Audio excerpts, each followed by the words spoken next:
Good morning friends, હું અજય ત્રિવેદી અને આજે આપણે ધોરણ 11 સાયન્સ બાયોલોજીમાં ચેપ્ટર 22 જોઈ રહ્યા છીએ. મિત્રો, ચેપ્ટર 22 એટલે કે રાસાયણિક સંકલન અને સહનિયમન.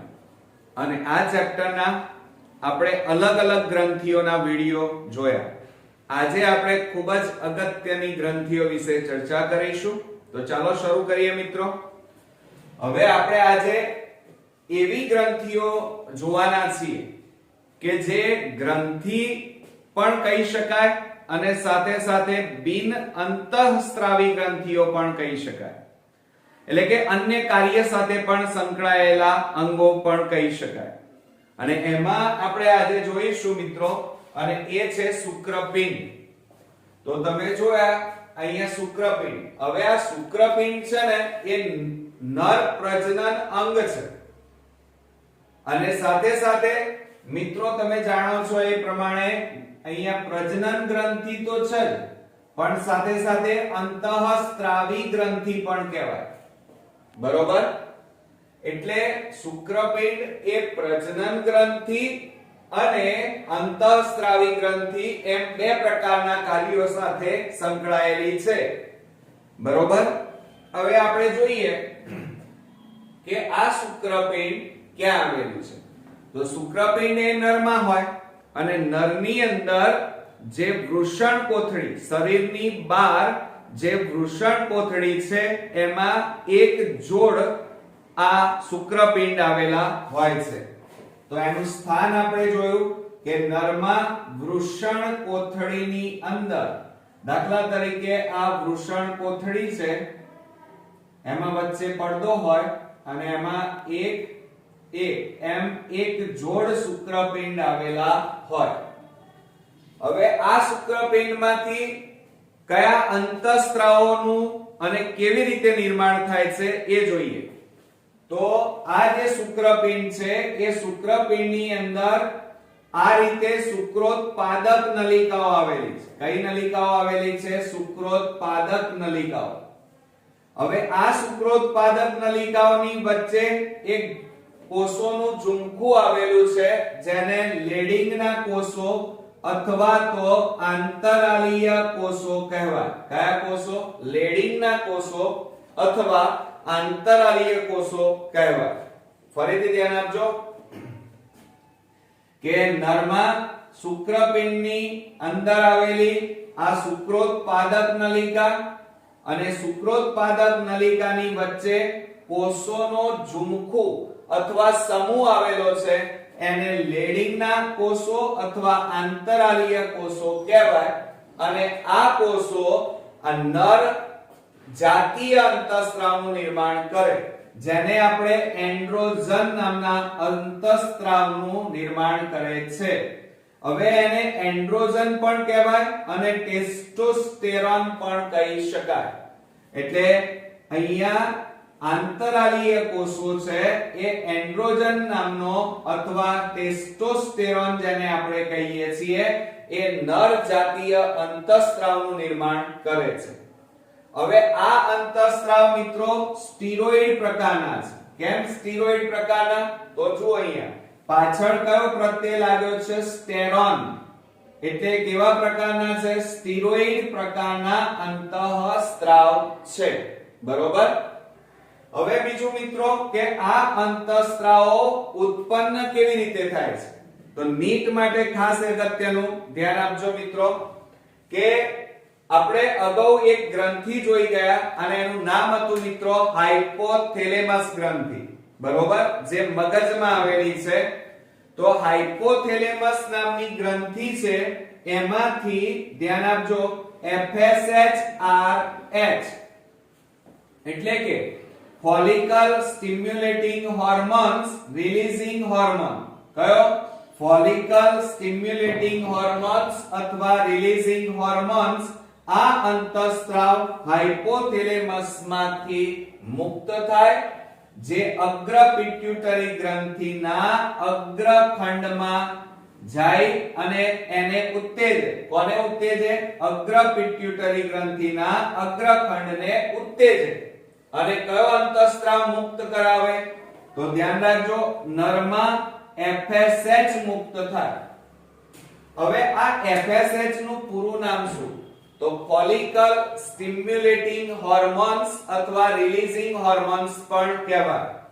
આનું શું નામ બોલાય? Follicle stimulating hormones releasing hormones. તો બરોબર ધ્યાન આપો. હાઇપોથેલેમસ માંથી FSH RH અંતઃસ્ત્રાવ મુક્ત થાય જે અગ્ર પિટ્યુટરી ગ્રંથિના અગ્રખંડને ઉત્તેજે, જેમાંથી FSH નામનો નર જાતીય અંતઃસ્ત્રાવ મુક્ત થાય. આ અંતઃસ્ત્રાવને ICSH પણ કહેવાય. શું કહેવાય? ICSH, જેને ઇન્ટરસ્ટિશિયલ સેલ સ્ટિમ્યુલેટિંગ હોર્મોન્સ કહેવાય. શું કહેવાય મિત્રો? Interstitial cell stimulating hormones. યાદ રાખજો. હવે આ FSH અંતઃસ્ત્રાવો એ આ આંતરાલીય કોષો એટલે કે લેડિંગના કોષોને ઉત્તેજે અને એમાંથી ટેસ્ટોસ્ટેરોન અથવા એન્ડ્રોજન નામના અંતઃસ્ત્રાવનો સ્ત્રાવ થાય. તો મિત્રો નર જાતીય અંતઃસ્ત્રાવોની ઉત્પત્તિની ક્રિયાવિધિ કેવી રીતે થાય છે એ જોયું. ફરી એક વખત નજર મારીએ, કારણ નીટ માટે ખૂબ અગત્યનું છે. તો ધ્યાન આપજો મિત્રો કે મગજની અંદર આવેલી હાઇપોથેલેમસ ગ્રંથિ અને આ હાઇપોથેલેમસ ગ્રંથિમાંથી FSH RH નામનો અંતઃસ્ત્રાવ મુક્ત થાય જે અગ્ર પિટ્યુટરી ગ્રંથિના અગ્રખંડને ઉત્તેજિત કરે અને એમાંથી FSH નામના અંતઃસ્ત્રાવને મુક્ત કરે જે નર જાતીય અંતઃસ્ત્રાવ છે. હવે આ FSH ને ICSH કહેવાય, ઇન્ટરસ્ટિશિયલ સેલ સ્ટિમ્યુલેટિંગ હોર્મોન્સ કહેવાય. અને આ FSH અંતઃસ્ત્રાવ એ આંતરાલીય કોષોને ઉત્તેજિત કરે જેમાંથી એન્ડ્રોજન અથવા ટેસ્ટોસ્ટેરોન નામના નર જાતીય અંતઃસ્ત્રાવનું નિર્માણ થાય. ઓકે મિત્રો. હવે આ જે એન્ડ્રોજન અને ટેસ્ટોસ્ટેરોન નામનો નર જાતીય અંતઃસ્ત્રાવ છે એના કાર્યો ઉપર નજર મારીએ તો સામાન્ય રીતે આપણે જાણીએ છીએ મિત્રો કે નર જાતીય લક્ષણો માટે આ અંતઃસ્ત્રાવ ખાસ જવાબદાર છે. એટલે કે નરપણા માટે જવાબદાર છે, પુરુષત્વ માટે જવાબદાર છે. એટલે કે એના ગૌણ લક્ષણો જેવા કે પુરુષમાં નરની અંદર દાઢી, મૂછ, તે ઉપરાંત સ્નાયુની પ્રબળતા એટલે કે મજબૂત સ્નાયુ, પછી બગલમાં વાળ, ઘેરો ગાઢો પડછંદ અવાજ, તે ઉપરાંત આક્રમકતા, પછી ખડતલ, મજબૂત ખભાનો વિકાસ, તે ઉપરાંત છાતી ઉપર વાળ, આ બધા નરના ગૌણ લક્ષણોનો વિકાસ એ આ એન્ડ્રોજન નામનો અંતઃસ્ત્રાવ કરે છે. ફરી જોઈ લો મિત્રો કે એન્ડ્રોજન નામનો અંતઃસ્ત્રાવ એ પુરુષમાં એટલે કે નરની અંદર નરપણા માટે જવાબદાર છે. એટલે કે નરના ગૌણ લક્ષણોનો વિકાસ કરે છે, જેમ કે દાઢી મૂછ ઉગવી, છાતી ઉપર વાળ, બગલમાં વાળ, તે ઉપરાંત ગાઢો ઘેરો પડછંદ અવાજ, તે ઉપરાંત મજબૂત સ્નાયુ વિકાસ, તે ઉપરાંત મજબૂત ખભા, તે ઉપરાંત મોટા ભાગે આક્રમકતા, પછી તે ઉપરાંત એનો ગાઢો ઘેરો અવાજ, આ બધા નરપણા માટેના લક્ષણો છે અને એનો વિકાસ કોણ પ્રેરે છે? નરમાં એન્ડ્રોજન એટલે કે ટેસ્ટોસ્ટેરોન નામનો અંતઃસ્ત્રાવ પ્રેરે છે. આ ઉપરાંત મિત્રો બીજા કયા કાર્યો સાથે સંકળાયેલો છે? તો નરની અંદર સહાયક અંગો જેવા કે અધિવૃષણ નલિકા, કઈ આપણે નર પ્રજનન તંત્ર ભણીશું એની અંદર અધિવૃષણ નલિકા, પછી શુક્રવાહિની જે શુક્રકોષોનું વહન કરે, શુક્રાશય જે શુક્રકોષોનો સંગ્રહ કરે, પ્રોસ્ટેટ ગ્રંથિ, તે ઉપરાંત મૂત્ર જનન માર્ગ જ્યાંથી મૂત્રનો સ્ત્રાવ થશે વગેરેનો વિકાસ પરિપક્વન અને તેના કાર્યોને ઉત્તેજિત કરવાનું કાર્ય કોણ કરે છે? એન્ડ્રોજન નામનો અંતઃસ્ત્રાવ. આ ઉપરાંત મિત્રો આપણા શરીરમાં CNS એટલે કે સેન્ટ્રલ નર્વસ સિસ્ટમ એટલે કે મધ્યસ્થ ચેતા તંત્ર એટલે આ અંતઃસ્ત્રાવ એ CNS સેન્ટ્રલ નર્વસ સિસ્ટમ મધ્યસ્થ ચેતા તંત્ર પર કાર્ય કરી નરમાં લિંગી વર્તણૂક એટલે કે એની ચાલ નરની જે વર્તણૂક હોય એ વર્તણૂક અને જાતીય આવેગ ઉપર અસર કરે છે. ધ્યાન આપજો બરોબર મિત્રો.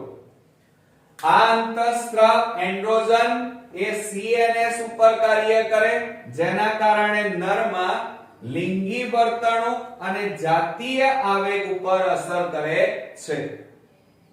બીજું કાર્ય કે આ અંતઃસ્ત્રાવ એટલે કે એન્ડ્રોજન નું મુખ્ય કાર્ય શુક્રકોષ જનન ક્રિયાને ઉત્તેજવાનું છે. કઈ ક્રિયાને? શુક્રકોષ જનન એટલે કે શુક્રપિંડમાંથી શુક્રકોષોનું નિર્માણ કરવાની ક્રિયાને શુક્રકોષ જનન કહેવાય અને આ ક્રિયાને ઉત્તેજવાનું કાર્ય એ આ એન્ડ્રોજન નામનો અંતઃસ્ત્રાવ કરે છે. બીજું, આ ઉપરાંત આ અંતઃસ્ત્રાવ એ પ્રોટીન તે ઉપરાંત કાર્બોદિત ના ચયાપચય પર ચય એટલે સર્જનાત્મક ક્રિયા કહેવાય. એટીપી નું નિર્માણ કરવું, શક્તિનું નિર્માણ કરવું એટલે ચય ક્રિયા, જેને સંશ્લેષણાત્મક ક્રિયા પણ કહેવાય. એની અસરો ઉત્પન્ન કરે છે.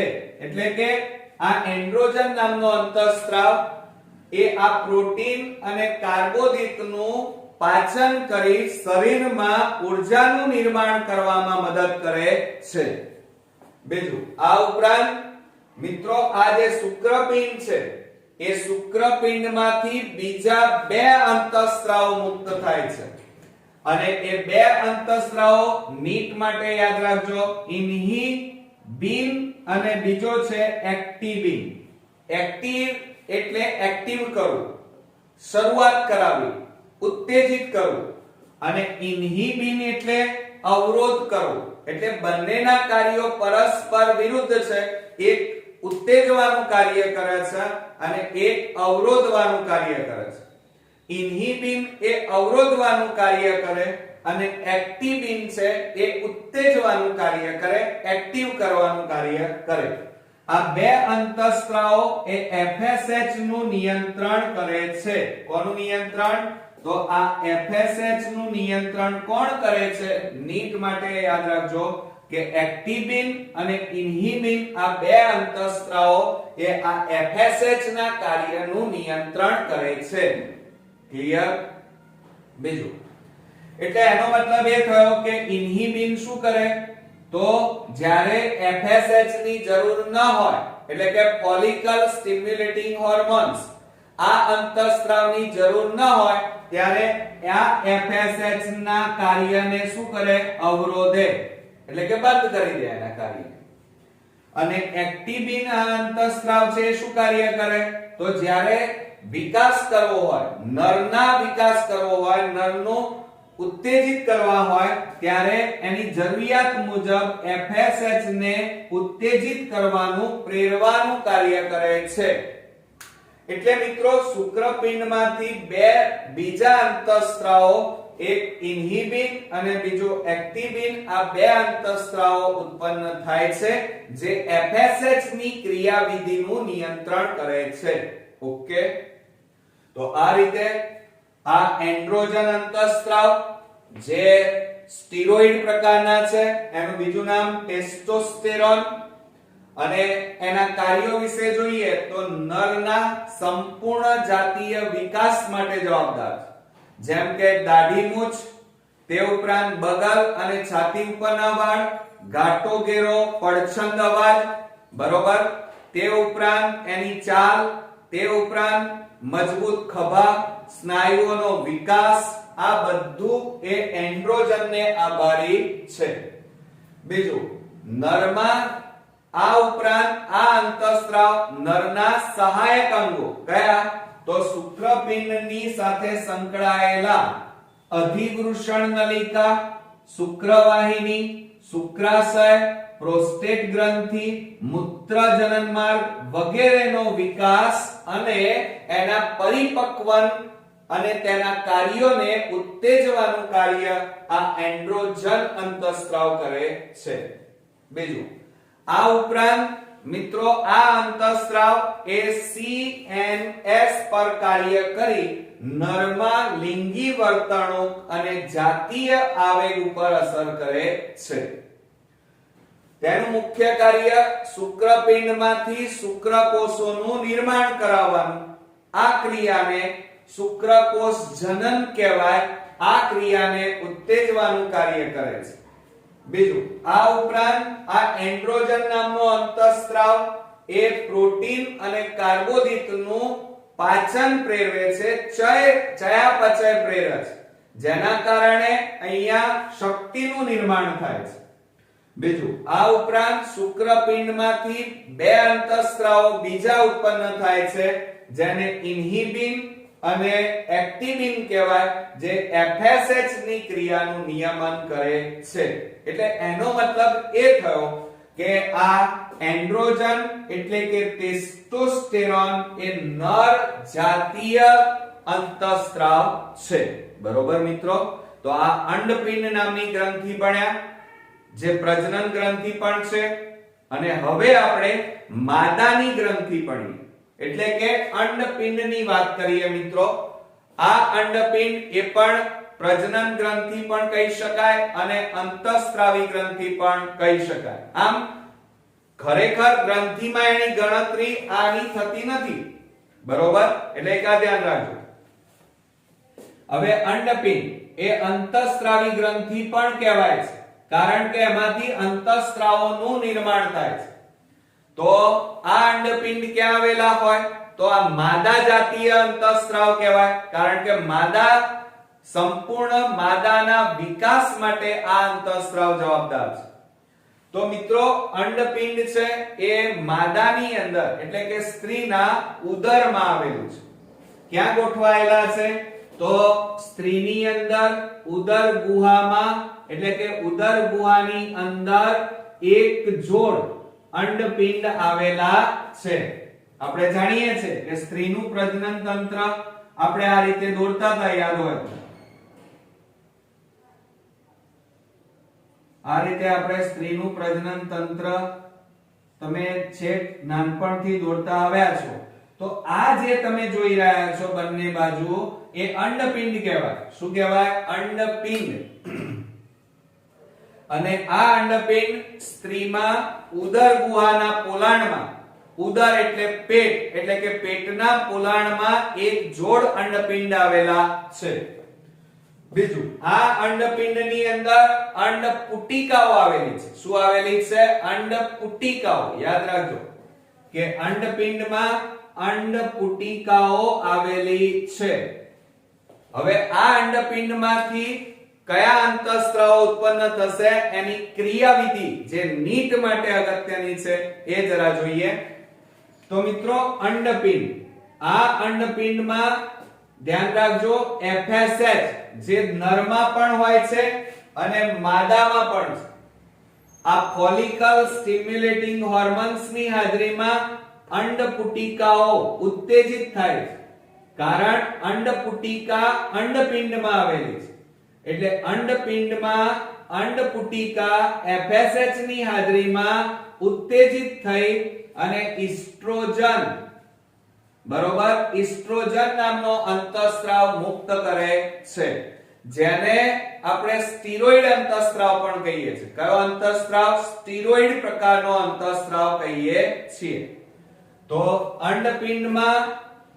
અંડપિંડ એ FSH ની હાજરીમાં અંડપુટિકાઓ ઉત્તેજિત કરી અને એમાંથી ઈસ્ટ્રોજન નામનો અંતઃસ્ત્રાવ મુક્ત કરે છે. હવે આ ઈસ્ટ્રોજન એ માદા જાતીય અંતઃસ્ત્રાવ છે અને એના કાર્યો વિશે વાત કરીએ તો આ ઈસ્ટ્રોજન એ અંડપિંડમાં અંડપુટિકાના વિકાસને ઉત્તેજિત કરે છે. ધ્યાન આપજો બરોબર મિત્રો. ઈસ્ટ્રોજન શું કાર્ય કરે છે? અંડપિંડમાં અંડપુટિકાના વિકાસને ઉત્તેજિત કરે છે. બીજું, આ ઉપરાંત આ અંતઃસ્ત્રાવ માદાના સંપૂર્ણ જાતીય લક્ષણો ના નિર્માણમાં મદદ કરે છે. જેમ કે આપણે જાણીએ છીએ એક તો સ્તન ગ્રંથિનો વિકાસ એટલે કે સ્તનનો વિકાસ કરવો, વૃદ્ધિ કરવી, તે ઉપરાંત નિતંબ પહોળું, બગલમાં વાળ બરોબર ઉગવા, તે ઉપરાંત તીણો, અવાજ, નાજુક બાંધો એટલે કે સ્નાયુઓનો વિકાસ નાજુક, આ બધા માદાના લક્ષણો છે. એટલે આને માદા જાતીય અંતઃસ્ત્રાવ પણ કહેવાય.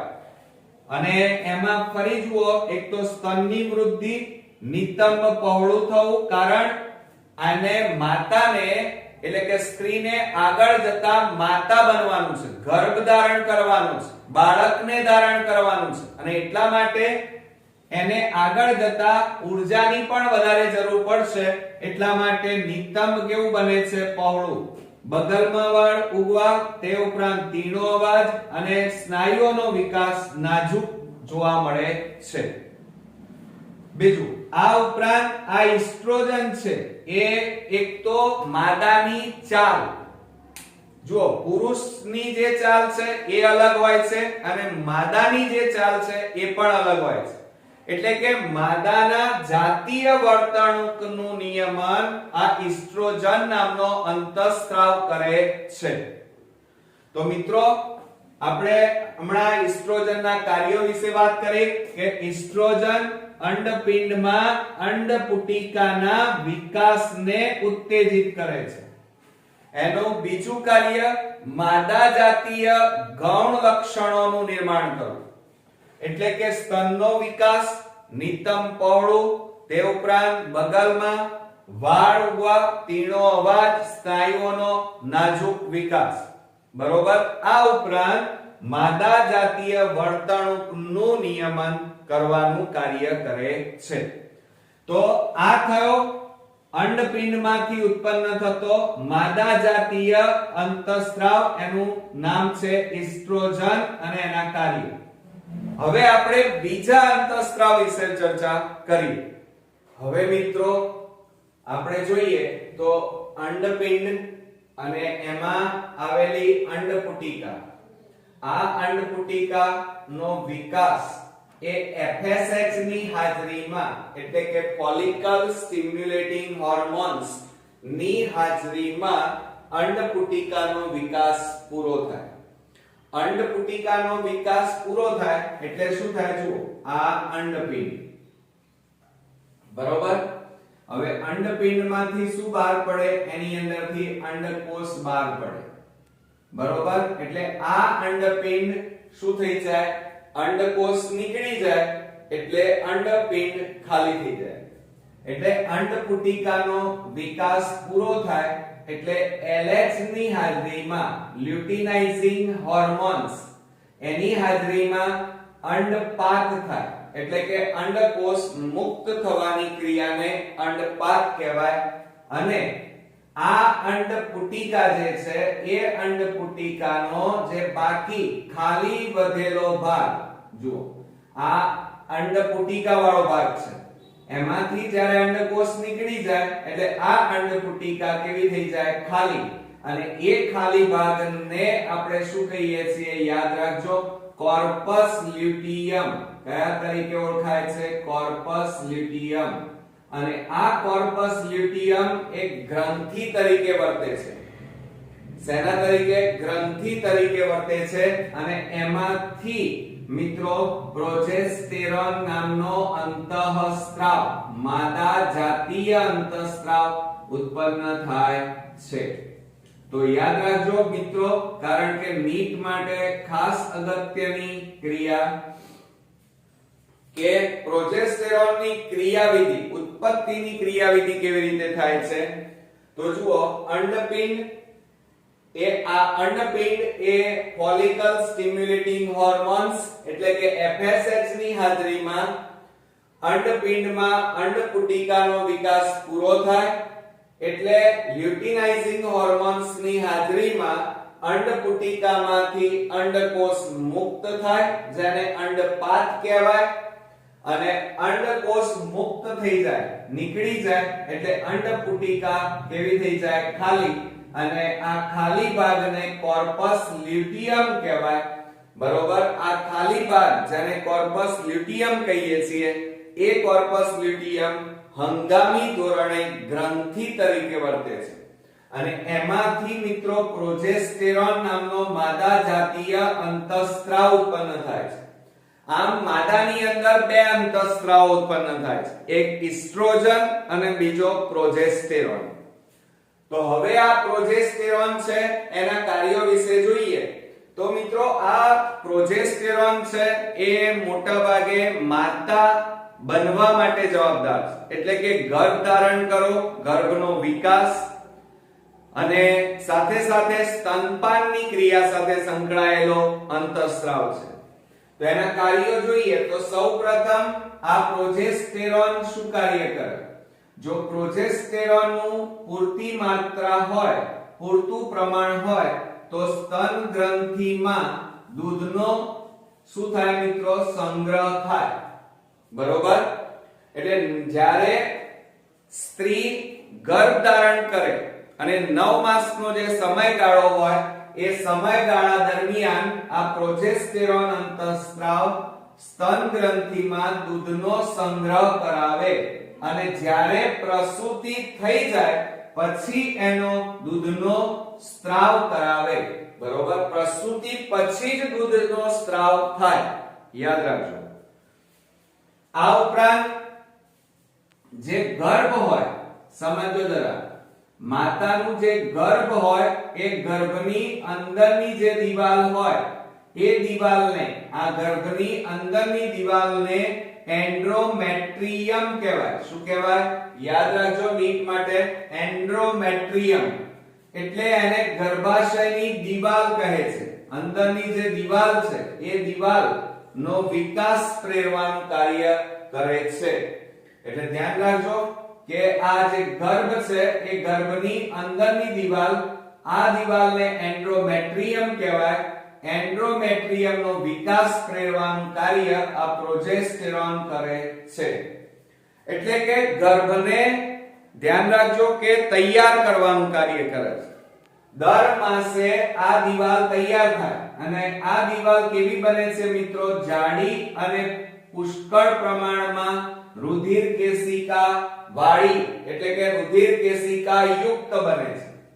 તો એન્ડ્રોમેટ્રિયમ એટલે ગર્ભાશયની અંદરની દીવાલ અને આ દીવાલનો વિકાસ પ્રેરવાનું કાર્ય પ્રોજેસ્ટેરોન કરે. સાથે સાથે એની દીવાલ કેવી બનાવે? જાડી અને પુષ્કળ પ્રમાણમાં રુધિર કેશિકા યુક્ત બનાવે છે. યાદ રાખજો, જેથી કરીને આગળ જતા આ જે ગર્ભ છે એ ગર્ભ, બરોબર, એ ગર્ભના સ્થાપનમાં મદદ કરે છે.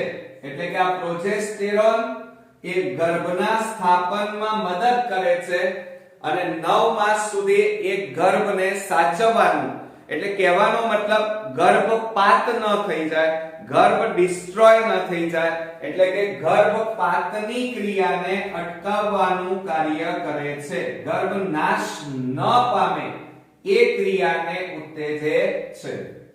બીજું, આ ઉપરાંત બીજું એનું કાર્ય છે ગર્ભનો વિકાસ, ભ્રૂણનો વિકાસ ને ઉત્તેજિત કરવાનું કાર્ય કરે છે. એટલે કે 9 માસ સુધી ગર્ભનો વિકાસ અને આગળ જતા ભ્રૂણનો વિકાસ પ્રેરવાનું કાર્ય આ પ્રોજેસ્ટેરોન કરે છે. આ ઉપરાંત મિત્રો ગર્ભ ધારણ બાદ, એટલે કે ગર્ભ ધારણ કરી નાખ્યા પછી જરાયુનું નિર્માણ, એટલે કે માતા અને સાથે સાથે બાળક બરોબર, અને એ ગર્ભની અંદર જે જરાયુ બનવાનું છે એ જરાયુનું નિર્માણમાં આ પ્રોજેસ્ટેરોન નામનો અંતઃસ્ત્રાવ મદદ કરે છે.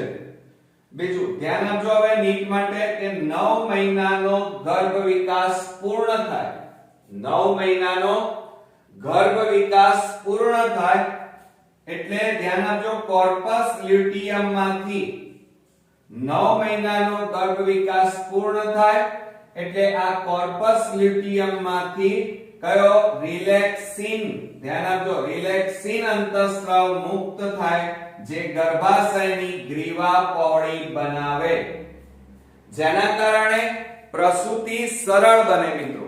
બરોબર, તો ધ્યાન આપજો જ્યારે 9 મહિનાનો ગર્ભ વિકાસ પૂરો થઈ જાય અને જ્યારે પ્રસૂતિ થવાની હોય એ વખતે મિત્રો આ જે કોર્પસ લ્યુટિયમ છે એ કોર્પસ લ્યુટિયમ માંથી રિલેક્સિન નામનો અંતઃસ્ત્રાવ મુક્ત થાય જે ગર્ભાશયની જે રચના છે જેને આપણે ગ્રીવા કહીએ છીએ એ ગ્રીવાને પહોળી બનાવે છે. એટલે કે જેમાંથી બાળક બહાર આવવાનું છે એ ગર્ભાશયની જે દ્વાર છે અથવા રસ્તો છે એ રસ્તા એટલે સાંકડો માર્ગ. માની લો આ ગર્ભ હોય અને આ સાંકડો જે માર્ગ છે એને ગ્રીવા કહેવાય અને એ ગ્રીવામાંથી બાળક બહાર આવે તો એ ગ્રીવાને પહોળી બનાવે એટલે જગ્યા કરી આપે, જેના કારણે બાળક ની સરળતાથી પ્રસૂતિ થઈ શકે, બરોબર, જન્મ થઈ શકે. તો ધ્યાન રાખજો મિત્રો, આ અંડપિંડ એટલે કે માદા જાતીય અંતઃસ્ત્રાવ બીજા નંબરનો જોયો, પહેલો હતો એસ્ટ્રોજન.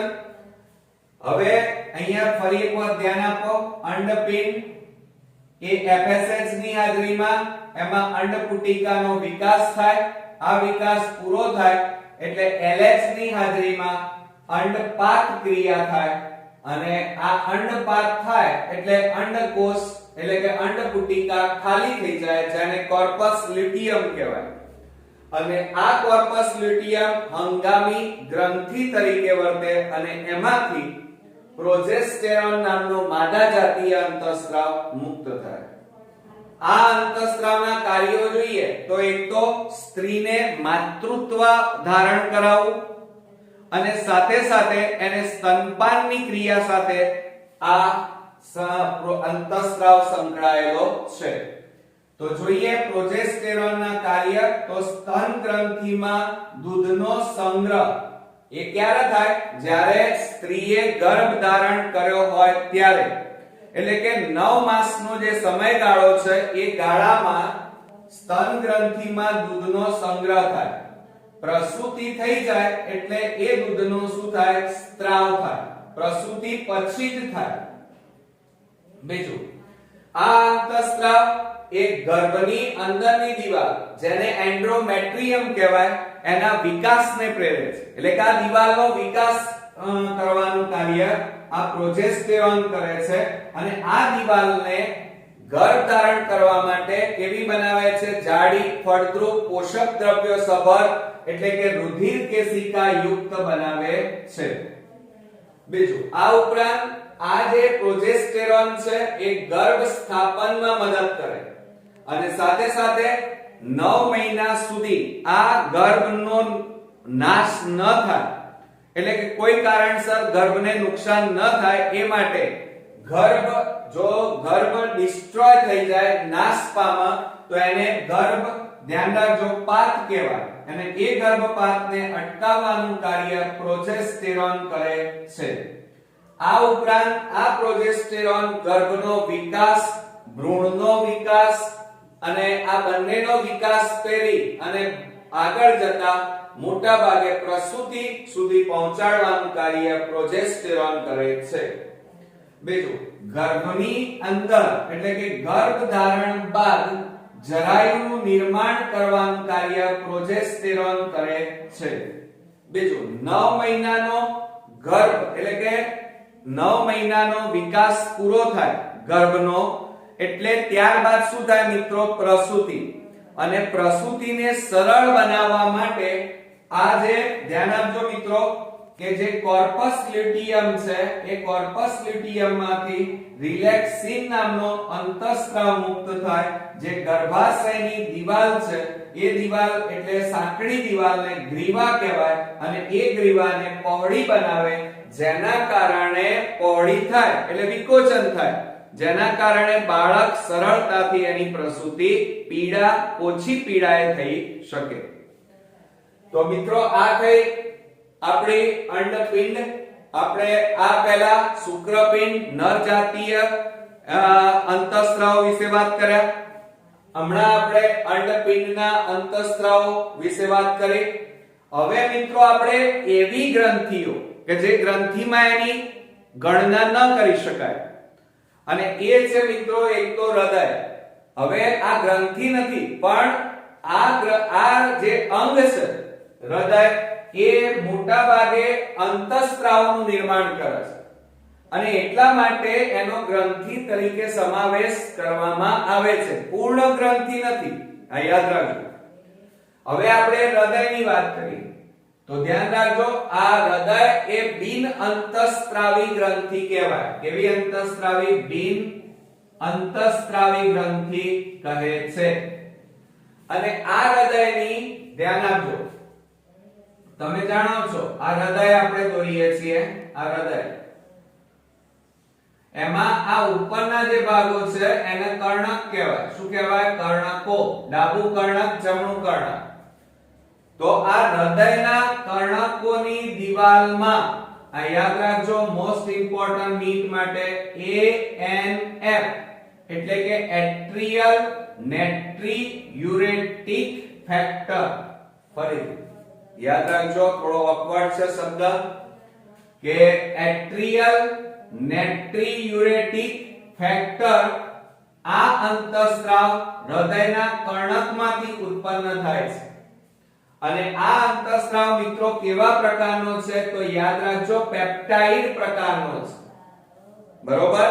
અને આ અંતઃસ્ત્રાવના કાર્ય વિશે વાત કરીએ તો જે હૃદયમાંથી રુધિર લઈ જતી રુધિર વાહિની છે એ રુધિર વાહિનીઓને પહોળી કરે છે, એટલે કે વિકોચન પ્રેરે, જેના કારણે રુધિરનું અંદર જે દબાણ હોય એ દબાણ ઘટે, એટલે કે રુધિર વાહિનીઓ પહોળી થાય, વિકોચન પામે, જેના કારણે જગ્યા વધે અને દબાણ ઘટે. ઓકે મિત્રો, તો હૃદયમાંથી આ એક અંતઃસ્ત્રાવ ઉત્પન્ન થાય છે. બરોબર ધ્યાન આપજો કે હૃદયમાં જે કર્ણકો છે એ કર્ણકોની દિવાલમાંથી ANF એટલે કે એટ્રિયલ નેટ્રીયુરેટિક ફેક્ટર નામનો પેપ્ટાઇડ અંતઃસ્ત્રાવ ઉત્પન્ન થાય છે. અને એના કાર્યમાં જોઈએ તો આ અંતઃસ્ત્રાવ હૃદયમાંથી રુધિર લઈ જતી નલિકાઓને પહોળી કરી રુધિરનું દબાણ ઘટાડવાનું કાર્ય કરે છે. તો આ વાત થઈ મિત્રો હૃદયની. હવે બીજી આવી બિન અંતઃસ્ત્રાવી ગ્રંથિની વાત કરીએ તો એ છે મિત્રો મૂત્રપિંડ. હવે આમ તો મૂત્રપિંડ ધ્યાન આપજો મિત્રો, એ મૂત્રના નિર્માણ સાથે સંકળાયેલું, ઉત્સર્જન ક્રિયા સાથે સંકળાયેલું અંગ છે, પણ એમાંથી કેટલાક અંતઃસ્ત્રાવોનું નિર્માણ થાય છે. તો એ અંતઃસ્ત્રાવો આપણે જોઈએ, ધ્યાન આપજો. તો મૂત્રપિંડમાં આવેલા, યાદ રાખજો, તમે જ્યારે ઉત્સર્જન તંત્ર ભણશો ત્યારે એના ઉત્સર્ગ એકમમાં મૂત્રપિંડની અંદર આ જકસ્ટા ગ્લોમેરુલર, કયા યાદ રાખજો, કયા? જકસ્ટા ગ્લોમેરુલર કોષો, જે ઇરિથ્રોપોએટિન એટલે કે પેપ્ટાઇડ અંતઃસ્ત્રાવ ઉત્પન્ન કરે છે. ફરીથી યાદ રાખજો, નીટ માટે ખૂબ જ અગત્યનું કે મૂત્રપિંડની અંદર આવેલા જકસ્ટા ગ્લોમેરુલર કોષો, જે ઇરિથ્રોપોએટિન જે પેપ્ટાઇડ અંતઃસ્ત્રાવ છે એ મુક્ત કરે છે, એટલે કે ઉત્પન્ન કરે છે. હવે એના કાર્ય વિશે વાત કરીએ કે આ ઇરિથ્રોપોએટિન અંતઃસ્ત્રાવ નું કાર્ય શું? તો મિત્રો આ અંતઃસ્ત્રાવ એ રક્તકણ ના નિર્માણ ને ઉત્તેજિત કરે છે. રક્તકણ એટલે આરબીસી, રેડ બ્લડ સેલ, અને આ રક્તકણના નિર્માણને ઉત્તેજવાનું કાર્ય આ ઇરિથ્રોપોએટીન કરે છે, અને એને આપણે ઇરિથ્રોપોએસિસ કહીએ છીએ.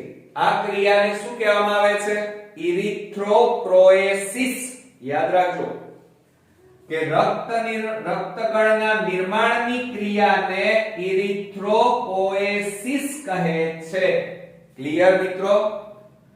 હવે એમાં પાછો પહેલો અંતઃસ્ત્રાવ ઉત્પન્ન થાય છે અને એ છે રેનિન નામનો. હવે આ મૂત્રપિંડમાંથી જે રેનિન નામનો અંતઃસ્ત્રાવ ઉત્પન્ન થાય છે. હવે આ રેનિન તમે પાચન તંત્રની અંદર ઉત્સેચક સ્વરૂપે પણ આ નામ સાંભળ્યું છે કે રેનિન ઉત્સેચક. હવે સમજો એ પાચન ક્રિયામાં એ રેનિન ઉત્સેચક છે મિત્રો, અને આ રેનિન એ અંતઃસ્ત્રાવ છે, એને આને કોઈ લાગે વળગતું નથી. તો રેનિન શું કાર્ય કરે? તો રેનિન મોટા ભાગે શરીરમાં સોડિયમ એટલે કે Na અને પાણીનું પ્રમાણ જાળવવામાં મદદ કરે છે. તો ધ્યાન આપજો કે રુધિર રસમાં, રુધિરની અંદર રુધિર રસમાં એન્જીયોટેન્સિનોજન, યાદ રાખજો, એન્જીયોટેન્સિનોજન ને એન્જીયોટેન્સિનોજન 2, આ 2 લખ્યું છે, એન્જીયોટેન્સિનોજન 1 ને એન્જીયોટેન્સિનોજન 2 માં ફેરવે છે. અને કોણ ફેરવે છે? રેનિન અંતઃસ્ત્રાવ. અને એ આ અંતઃસ્ત્રાવ આપણા શરીરમાં સોડિયમ અને પાણી નું મૂત્રપિંડ નલિકામાં, આપણે જાણીએ છીએ ઉત્સર્ગ એકમ અને એમાં મૂત્રપિંડ નલિકા, અને આ મૂત્રપિંડ નલિકામાં મૂત્ર બને અને મૂત્ર સ્વરૂપે સોડિયમ અને પાણીનો નિકાલ ન થાય, એટલે કે વધારે પડતો નિકાલ ન થાય એ રીતે એનું પુનઃ શોષણ કરવાનું કાર્ય કરાવે છે. તો ધ્યાન આપજો મિત્રો, પહેલું કાર્ય ખૂબ અગત્યનું કે રુધિર રસમાં એન્જીયોટેન્સિનોજન ને એન્જીયોટેન્સિનોજન 2 માં ફેરવે છે. સાથે સાથે સોડિયમ અને પાણી નું મૂત્રપિંડ નલિકામાં પુનઃ શોષણ કરાવે છે, જેથી આપણા શરીરનો મોટા ભાગનો સોડિયમ અને પાણી મૂત્ર સ્વરૂપે નિકાલ થતો નથી, એટલે કે એનું પ્રમાણ જાળવવાનું એમ. બીજું, વધુ પડતું સોડિયમ અને પાણી નો નિકાલ ન થાય તેનું ધ્યાન રાખે છે, અને ધ્યાન રાખવા માટે આ રેનિન અંતઃસ્ત્રાવ આલ્ડોસ્ટેરોન નો સ્ત્રાવ કરે છે. આપણે આગળ પણ આ અંતઃસ્ત્રાવ ભણ્યા, આલ્ડોસ્ટેરોન, જે સોડિયમ અને પાણીના પ્રમાણ સાથે સંકળાયેલું છે. તો ધ્યાન આપજો મિત્રો કે વધુ પડતું સોડિયમ અને પાણીનો નિકાલ ન થાય તેનું ધ્યાન રાખવાનું અને આલ્ડોસ્ટેરોન નામનો અંતઃસ્ત્રાવ મુક્ત કરવાનું કાર્ય રેનિન અંતઃસ્ત્રાવ કરે છે. બરોબર મિત્રો? તો આ રીતે આપણે આ પહેલા નંબરનો અંતઃસ્ત્રાવ જોયો. હવે મિત્રો આપણે ત્રીજા નંબરનો અંતઃસ્ત્રાવ જોઈએ. પહેલો અંતઃસ્ત્રાવ ઇરિથ્રોપોએટીન હતો, બીજા નંબરનો રેનિન, અને ત્રીજા નંબરનો, ધ્યાન રાખજો, પ્રોસ્ટોગ્લાન્ડિન. આ અંતઃસ્ત્રાવ જે મૂત્રપિંડમાંથી ઉત્પન્ન થાય છે, અને આ અંતઃસ્ત્રાવનું કાર્ય જોઈએ તો સોડિયમ અને પાણી નું ઉત્સર્જન પ્રેરવાનું કાર્ય કરે છે, એટલે કે સોડિયમ અને પાણીનું ઉત્સર્જન પ્રેરે છે. અને બીજું અગત્યનું કાર્ય, અને એ છે મિત્રો અરેખિત સ્નાયુનું સંકોચન પ્રેરે છે. બરોબર? તો આ રીતે મૂત્રપિંડના કુલ 3 અગત્યના અંતઃસ્ત્રાવો થયા: ઇરિથ્રોપોએટિન, રેનિન અને ત્રીજું છે પ્રોસ્ટોગ્લાન્ડિન. હવે આ પ્રોસ્ટોગ્લાન્ડિન એ સોડિયમ અને પાણીનું ઉત્સર્જન પ્રેરે, જ્યારે આ રેનિન અંતઃસ્ત્રાવ શું કરે? સોડિયમ અને પાણીનો નિકાલ ન થાય, ઉત્સર્જનને અટકાવવાનું કાર્ય કરે. બરોબર. બીજું, આ પ્રોસ્ટોગ્લાન્ડિન એ અરેખિત સ્નાયુનું સંકોચન પ્રેરે છે. તો આ રીતે મિત્રો આપણી બે ગ્રંથિઓ એવી ભણ્યા જે બિન અંતઃસ્ત્રાવી ગ્રંથિઓ છે, એટલે ગ્રંથિમાં એની ગણના ન કરી શકાય. બરોબર. અને એ હતી એક તો હૃદય અને મૂત્રપિંડ. નેક્સ્ટ વિડિયોમાં આપણે બીજી એક અગત્યની જઠર ગ્રંથિઓ વિશે વાત કરીશું. ત્યાં સુધી ગુડ નાઇટ ફ્રેન્ડ્સ.